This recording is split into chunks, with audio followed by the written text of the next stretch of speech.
5:47 a.m. It is a very specific, very aggressive time of day. It really is. It's not the middle of the night. That would almost be better, you know? Because then you could just claim insomnia and maybe go back to sleep. Mm-hmm. But 5:47, that is purgatory. The streetlights are still on. The birds haven't even decided if they're getting up yet. But you are up. You are up, and the coffee isn't even working yet. It's just hot brown water at that point. Exactly. And I want you, our listener, to really sit in this moment with me for a second, because if you are running a small to medium enterprise, an SME in the UK right now, this isn't some hypothetical scenario. Oh, no, this is Tuesday. This is Tuesday. You're sitting there in the blue light of the laptop, the house is dead quiet, and you open the lid, and there it is, the number. The little red circle. The badge of honor that feels more like a prison sentence. 312 unread messages. And we aren't talking about spam or, newsletters you forgot to unsubscribe from. We are talking about the inbox reality. The real stuff. The heavy stuff. You scan down the list, and I know this feeling in my bones. You see 40 emails that require you to actually think, to make a decision, to be smart. Then you tab over, and there is an invoice queue with 47 entries just staring at you. And let's not forget the spreadsheet. Oh, the spreadsheet. The cash flow tracker, or maybe the project status sheet. The one that is currently 3 weeks out of date because every time you try to update it, the phone rings or a client has an emergency. So you are sitting there, the sun isn't even up, and you have this sinking feeling in your chest. Yeah. And the thought is, I'm failing. I'm failing, I'm drowning, I'm doing something wrong. That's the narrative. That is the common narrative. Yeah. I am overwhelmed, therefore I am doing something wrong. Right. But here is the kicker, and this is the core idea we are unpacking today based on this stack of research. You aren't failing, you are growing, and that is the problem. That is the paradox of the growth ceiling. The infrastructure, the processes, the systems, the one-person band approach. That worked perfectly fine when you were a scrappy startup turning over, say, 400,000 pounds. When you knew every client by name and could remember every invoice. Exactly. That same infrastructure is now absolutely buckling. Now that you are hitting 1.2 million, you're trying to run a motorway speed business on a B-road chassis. The engine is powerful enough, but the wheels are about to fall off. And usually when the wheels start wobbling, the advice you get from your mentors or your peers or even your spouse is so simple. They say, just hire someone. Get an admin. Get a PA. Get a body in the seat. It is the default reflex. Throw bodies at the problem. But today we're going to dive deep into why that standard advice, just hire someone locally, might actually be the most financially dangerous thing you can do in the current economic climate. We are looking at what the sources are calling a mathematics problem. It is not a talent shortage. It is not a work ethic issue. It is a cold, hard math problem. We are going to break down the shift from hiring employees to building scalable systems. And we are specifically looking at the managed virtual assistant model, focusing heavily on the South African market, and one agency in particular called VA Connect. That's right. And just to be clear on the pronunciation there, for everyone listening, that is VA Connect. We are going to be talking about them a lot because the source material really highlights them as a prime example of this whole structural shift. Precisely. They represent a new category of infrastructure, not just of hiring. So my mission today is to find the life hack in all of this. How do we reclaim that time so we aren't waking up at 5:47 with heart palpitations? But your mission, I assume, is to make sure we don't go broke doing it. My mission is to look at the economic data. Because the landscape for hiring in the UK has changed firmly and dramatically in just the last 12 months. We need to understand why the old model is breaking before we can really appreciate why the new model works. Okay, let's unpack this then. The sources refer to the current UK SME landscape as a compound fracture. That sounds medically unpleasant. It is financially unpleasant. If you're running a business in the UK right now, you know that recruitment has become, a nightmare. A complete nightmare. The data shows that 95% of SMEs found recruiting difficult in the last year. And difficult is such a polite British word for it, isn't it? What does that actually mean? It usually means ghosting, candidates demanding salaries that make your eyes water. Or people accepting the job and then taking a counteroffer 3 days later and you're back to square one. It's time, it's money, it's morale. It's soul destroying. Exactly. Yeah. But let's say you navigate all that. You find the person. You find the perfect admin. The real issue now is the cost of keeping them. And to understand that, we have to talk about the budget, specifically the Rachel Reeves autumn budget. Okay, disclaimer time. We are not here to take political sides. We don't care about red or blue or yellow right now. We're just looking at the bank account. Correct. We are reporting this purely as an economic fact that hits the bottom line. It's about what leaves your account every month. The autumn budget introduced changes to national insurance contributions, or NICs. Right. The rate for employers jumped from 13.8% to 15%. Okay, I'm going to play devil's advocate here for a second. 1.2%. It sounds like a rounding error. Is that really enough to break a business? It feels like something you just absorb. If that were the only change, maybe not. It would be annoying, but survivable. But the real sting, the thing that is keeping accountants up at night, is in the threshold. The threshold, what do you mean? The threshold at which you start paying that tax was slashed. It went from £9,100 down to £5,000 per employee. Whoa. Hold on. So previously you didn't pay the employer tax on the first, $9,000 of their salary. Now you start paying after just $5,000. Exactly. So you are paying a higher rate, Yeah. and you are starting to pay it much, much sooner on every single paycheck. That's a double whammy. It drags thousands of part-time workers and lower-paid admin staff into the tax net who were previously largely exempt from the employer contribution side of things. So practically speaking, what does that look like for a small firm? Let's say a design agency or a consultancy with 10 staff members. Okay, good example. If you run a small firm with just 10 workers, that change alone is adding an extra 10,000 to 15,000 pounds annually to your payroll burden. 10 to 15 grand, just gone. Gone. That isn't money you spend on better software or a nice office party or a sales bonus. That is straight off the bottom line. It's profit that just evaporated into the treasury. That is a significant hit. And this brings us to this idea you mentioned earlier, the hidden cost. Because when I think I need an admin, I hop on Indeed or Glassdoor and I see a salary. The sources say the average admin salary in the UK is around £24,637. That is the sticker price. And it is a dangerous number because it looks affordable. It looks manageable. Right. I look at that and think, okay, $2,000 a month. I can squeeze that out of cash flow. I'll just sell a bit more. But that is a lie. It's an optical illusion. When you add that new 15% national insurance, plus the statutory pension contribution, which is a minimum of 3%, plus holiday pay. Okay, pause on holiday pay for a second. We all love holidays, but from a business owner's perspective, what is the math there? People forget it's a real cost.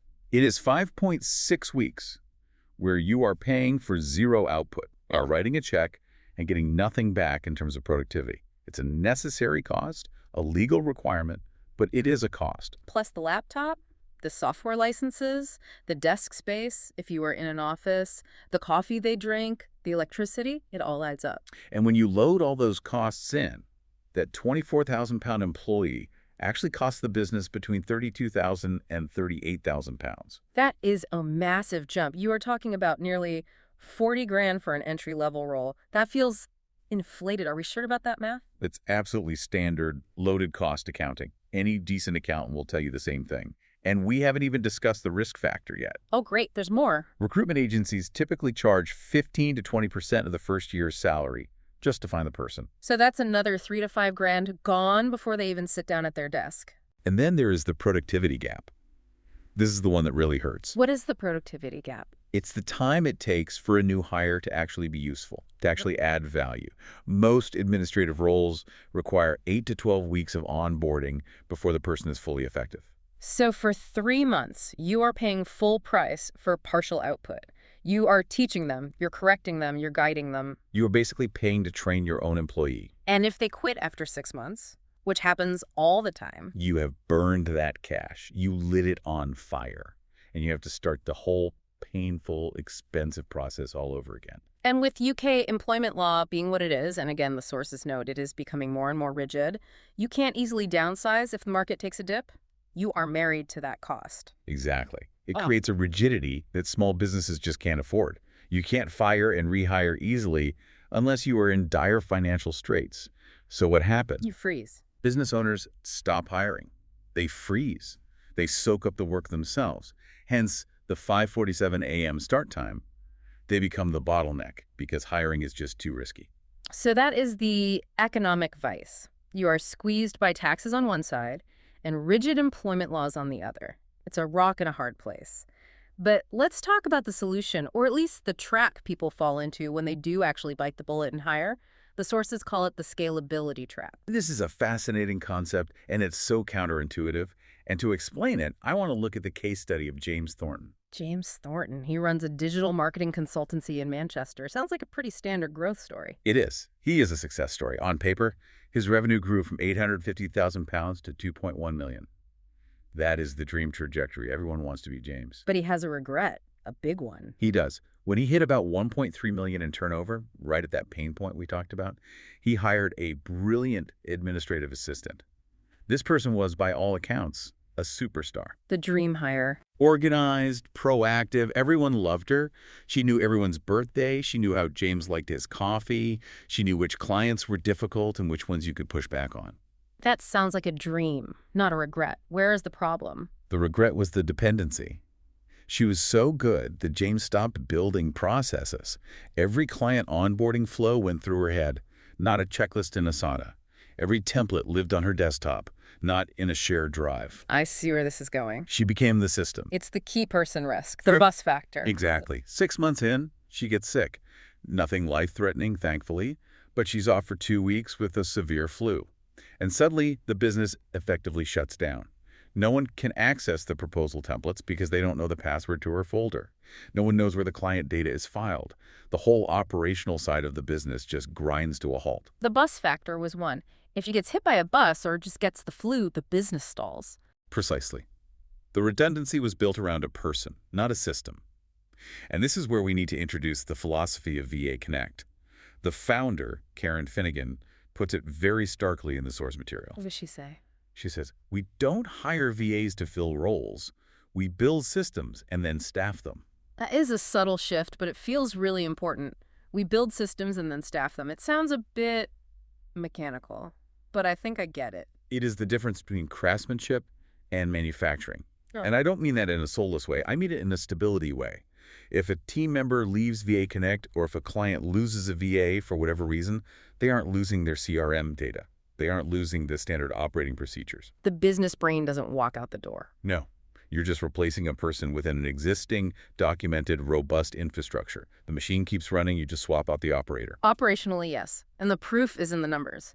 VA Connect maintains a 98% retention rate for clients and VAs over a 14-month period. 98%. That is unheard of. In the VA world, that's like impossible. I mean, usually you hear about people ghosting after 3 weeks. You hear horror stories of VAs just vanishing into the ether. Which brings us nicely to the comparison of the different models. Because not all remote work is created equal. We tend to lump outsourcing into one big bucket, but there are distinct tiers. It's not all the same. Right. So let's play devil's advocate again. I am a listener. I am listening to this and thinking, okay, UK hires are expensive. Got it. But why do I need an agency? Why do I need VA Connect? Why don't I just go on Upwork or Fiverr? I can find someone for £15 an hour tomorrow. And that is Model A, the freelancer platform, and it is the most common first step for a reason. It's seductive because it's fast and it looks cheap, but it comes with a hidden tax called management overhead. The friction points, the stuff that doesn't show up on the invoice. Exactly. Consider the case of Daniel Kershaw. He runs a sauce company in Birmingham. He did exactly what you suggested. He went to Upwork. He found a VA for £15 an hour. Great deal, right? That's like a bargain. Except he spent 4 hours every single week managing that VA. 4 hours. That's half a workday every single week. Screening takes time, 8 to 12 hours, just to find them in the first place. You have to read the proposals, check the portfolios, interview them. Then, once you hire them, you have to write detailed briefs. Then you have to check the work. Then you have to fix the mistakes because they don't know your style yet. It feels like babysitting. It's another job you've just given yourself. And here is the kicker with freelancers. Yeah. They are usually juggling 5 to 8 other clients. You think you are their boss. No, you are just one of the tabs open on their browser. You are competing for their attention. So if another client pays more or shouts louder, your important task gets pushed to the bottom of the pile. And if they get sick Yikes. or go on holiday, Work stops. work stops. There is no backup. You are back to doing it yourself, but now you're also annoyed about it. Okay, so that is Model A. It's cheap on the sticker price, but expensive on your time and your sanity. Now, let's talk about Model B, the managed agency, specifically VA Connect. How is this actually different? Is it just a middleman taking a cut? Because that's what agencies usually are. The agency layer absorbs the friction. That is the key differentiator. They don't just find you a person, they provide the infrastructure around that person to guarantee success. The sources mention some specific programs here that sound, honestly, a bit intense but impressive. Let's talk about VA Varsity. And again, that is pronounced VA Varsity. Right. VA Varsity is their internal training platform. Think of it like a private Udemy or Coursera, but specifically for the skills and SME needs. So what does that mean in practice? It means when you hire a freelancer, you often have to teach them the basics. Here is how to use Asana, here's how to use Zero, here's how to use HubSpot. Which is painful. I hate teaching software to people. It's so tedious. At VA Connect, the VAs come pre-trained via VA Varsity. They already know the tools. They are certified in the tech stack before they even touch your account. So you aren't paying for them to learn on the job. That's huge. You skip that whole painful learning curve. Exactly. Then you have something called atomic energy. Okay, I have to stop you there. Atomic energy. That sounds like a comic book superpower or a nuclear program. What are we actually talking about here? Mandatory calisthenics. It does sound dramatic, doesn't it? Yeah. But it is actually a wellness program. And before you roll your eyes and dismiss it as corporate fluff, My eyes are already rolling. think about the biggest killer of productivity in remote work: burnout and isolation. Fair point. Sitting alone in a room all day can get grim. It's a real problem. Atomic Energy provides diet plans, exercise routines, and mental mobility coaches for the VAs. But why should I, as a cynical business owner, care if my VA is doing yoga or eating kale? I just want my invoices sent. Because burnout is expensive. If your VA burns out and quits, you have to retrain someone. That costs you money.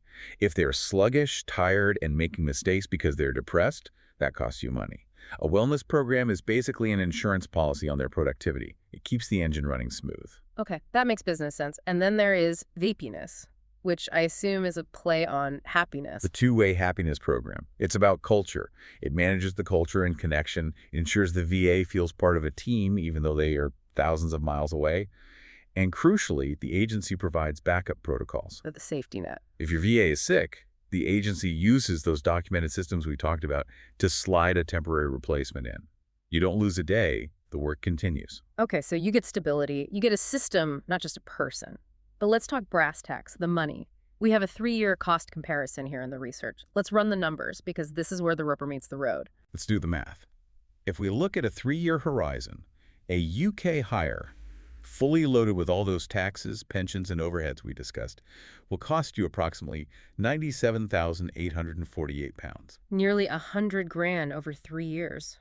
Wow. That is a serious investment. It is. Now, let's look at the freelancer model.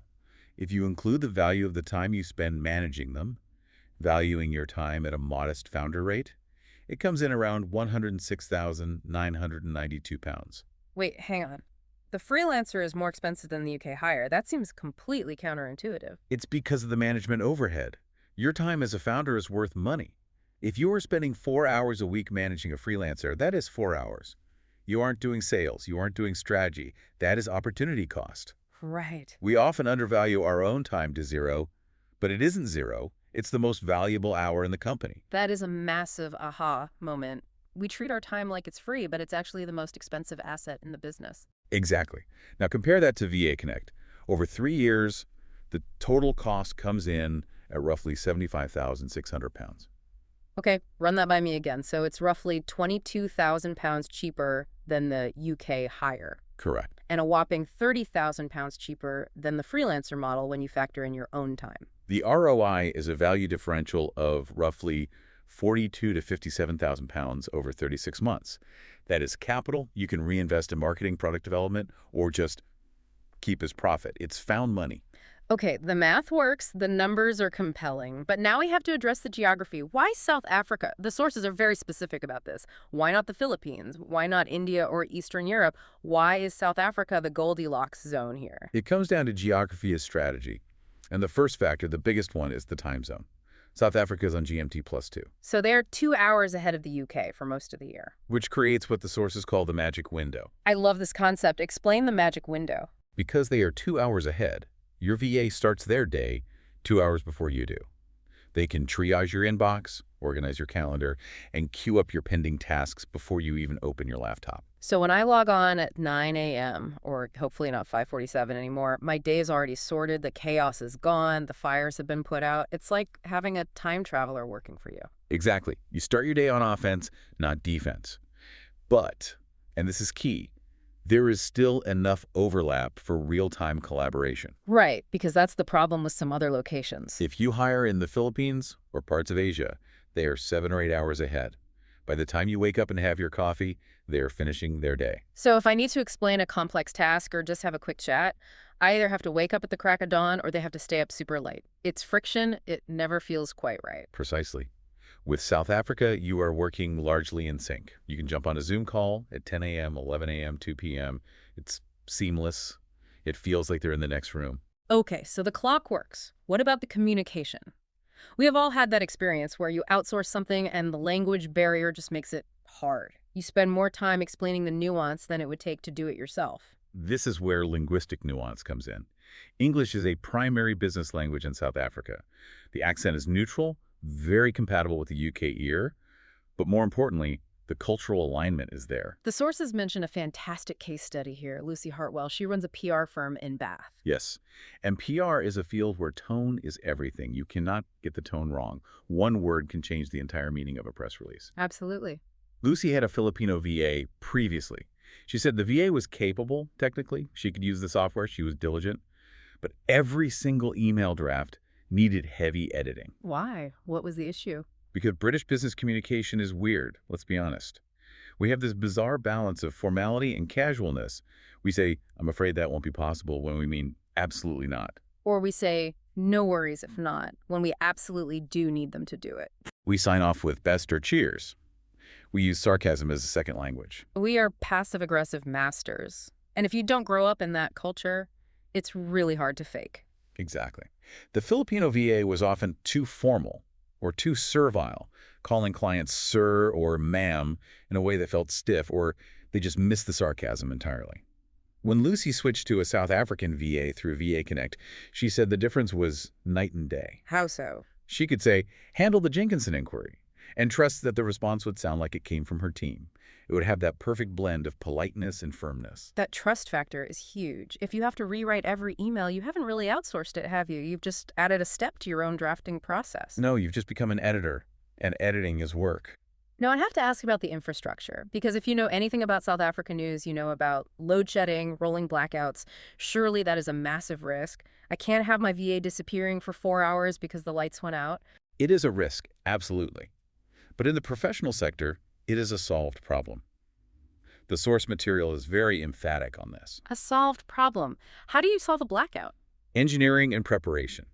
Professional VAs, especially those vetted by an agency like VA Connect, are required to have redundancy systems. What does that actually mean? A few power banks? It means they have UPS units, uninterruptible power supplies, to keep the computers and routers running seamlessly when the power cuts. It means they have solar power systems or inverters with battery backups. And it means they have 5G backups for internet if the fiber line goes down. So they have built their own little fortresses of connectivity. They maintain 99.9% uptime. In many ways, they are more resilient than a UK employee working from home in the Cotswolds who might lose their broadband if a tree falls on the line or Virgin Media goes down for the afternoon. That is a very fair point. I've lost more days to UK broadband outages than I care to admit. Okay, we need to address the other big elephant in the room. AI, artificial intelligence. The robot uprising. I can go to ChatGPT right now, literally while we are talking, and ask it to write an email. I can ask it to summarize a meeting. I can ask it to plan my week. Why do I need a human at all? Why not just automate the whole thing? This is the human-in-the-loop argument, and it is critical. The sources make a distinction between mechanical tasks and interpretive or relational tasks. Break that down for me. AI is brilliant at mechanical tasks. Categorize this list, draft a generic response, find all emails from last week. It's faster than any human. It's flawless at that stuff. But it fails at the interpretive and relational. Utterly. Give me an example. Let's go back to the morning inbox scenario. Okay, let's go back to that inbox. 17 emails arrive overnight. An AI can scan them. It can tell you this is a complaint, this is a schedule request, this is spam. Right. Useful, but basic. It's sorting. But imagine one of those emails is a scheduling conflict. A major client, let's call them Big Corp, wants to meet at 2 p.m. But you already have a meeting at 2 p.m. with a junior vendor. The AI sees conflict. Computer says no. That's all it can do. A human sees context. A human has the backstory. A good VA knows that Big Court has been feeling neglected lately because they mentioned it 3 weeks ago on a call. The VA knows you can bump the junior vendor without causing offense because you have a good relationship with them. The VA knows how to write the email to the vendor to smooth it over. Hey, so sorry, something urgent came up. Can we push to 4 p.m.? I owe you a coffee. Exactly. And AI might send, your meeting is canceled due to a conflict, which is technically true, but emotionally disastrous. You've just damaged your relationship to solve a logic problem. That is the judgment gap. Yeah. AI cannot craft a complaint response that balances empathy with boundary setting based on a 5-year relationship history. It doesn't have the history. It doesn't have the feel. So the ideal model isn't human or AI. It's human and AI. It is a symbiotic workflow. Mm-hmm. Look at the Sarah Chen case study in the notes. She's a brand strategist. Yeah. Her VA uses AI to generate 3 proposal drafts. So the AI does the heavy lifting, the blank page work, which is always the hardest part. Right, the AI does the volume. It churns out the raw material in seconds. But then the VA edits those drafts based on the client's specific communication preferences. This client hates jargon. This client loves data tables. This client needs a 1-page summary up top. The VA tailors the AI's output. It adds the human layer. And the result is compound efficiency. You get the speed of AI with the nuance of a human.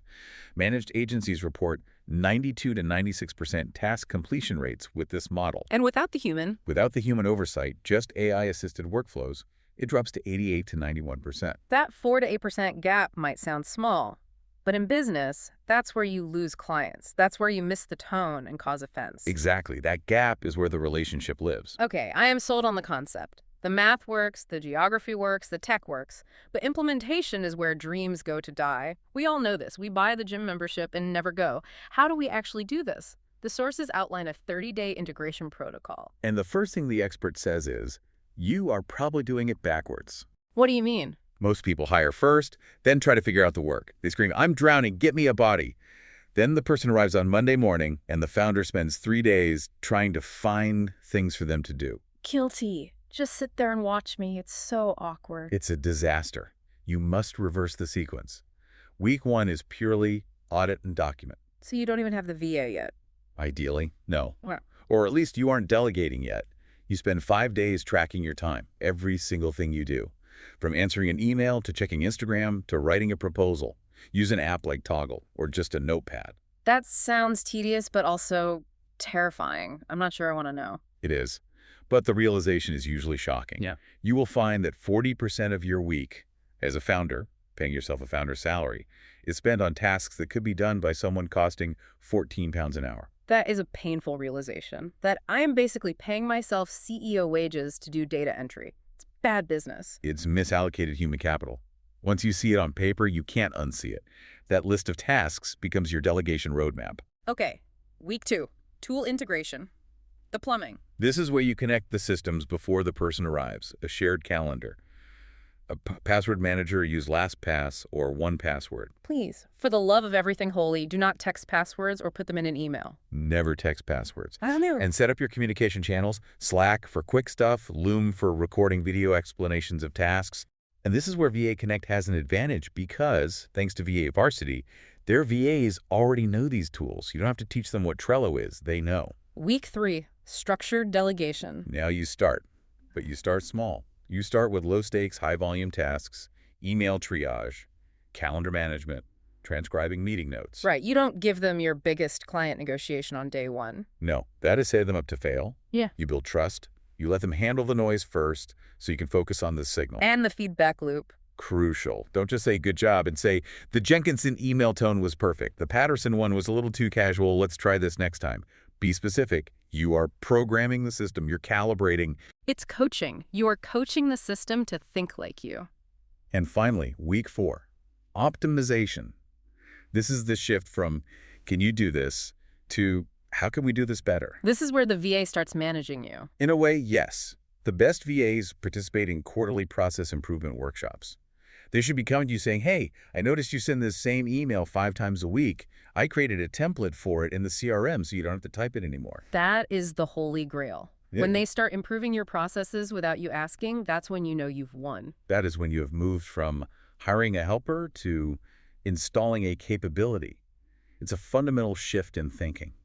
And that leads us to the future, Section 7, the future of the workforce. The sources talk about a strategic shift from people working for me to capability I can access. It is a reconfiguration of how we view the firm. We are moving towards a hybrid staffing model. Explain that. What does the ideal firm look like in, say, 2026? You keep UK staff for client-facing roles.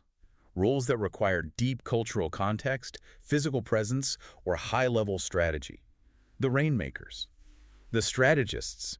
You pay the premium for that. You pay the tax, the pension, the London waiting. You do it gladly because they are generating incredibly high value. Right. The face of the business, the core team. But for scalable admin, process roles, data management, research, you use offshore VAs.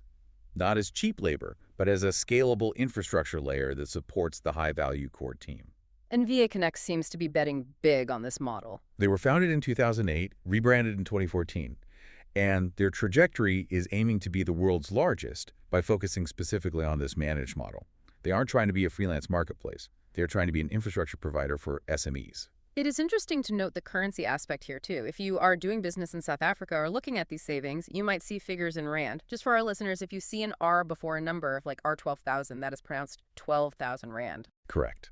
And keeping those exchange rates in mind helps you understand why the quality of talent is so high for the price. 12,000 Rand goes a lot further in Cape Town than the equivalent in pounds does in London.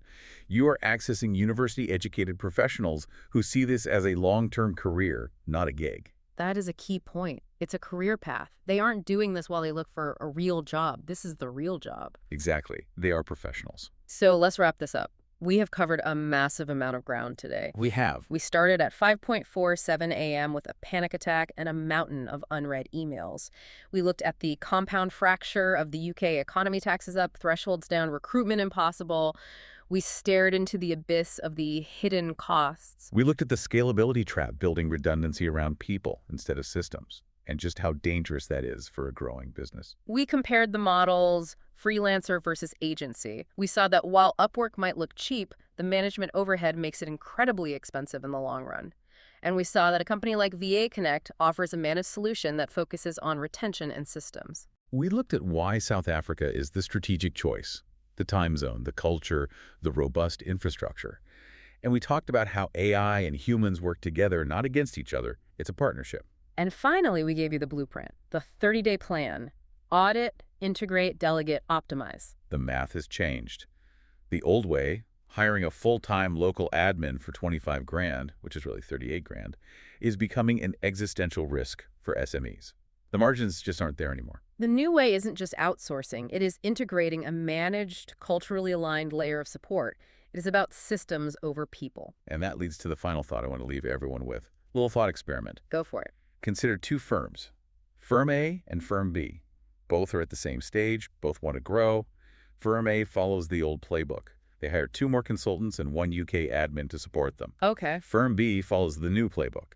They hire 1 consultant and implement a 3 VA system to handle all the admin, scheduling, and process work for the entire company. Okay, I see where this is going. Firm A hits a bottleneck within 6 months. The one admin gets overwhelmed. The expensive consultants get bogged down in paperwork again. Growth stalls because the infrastructure is brittle and person-dependent. And Firm B. Firm B has built a machine. The VAs handle the intake, the scheduling, the follow-ups, the data entry. The one new consultant and all the existing ones just focus on high-value client work. Firm B scales infinitely because they can just add more capability to the machine without breaking it. So the question to you, the listener, is this. Are you hiring to fill a seat? Or are you building a machine that runs without you? Because if you are building the machine, 5:47 a.m. can go back to being what it should be. Sleeping time. Exactly. Thanks for diving deep with us. We will catch you on the next one. Goodbye.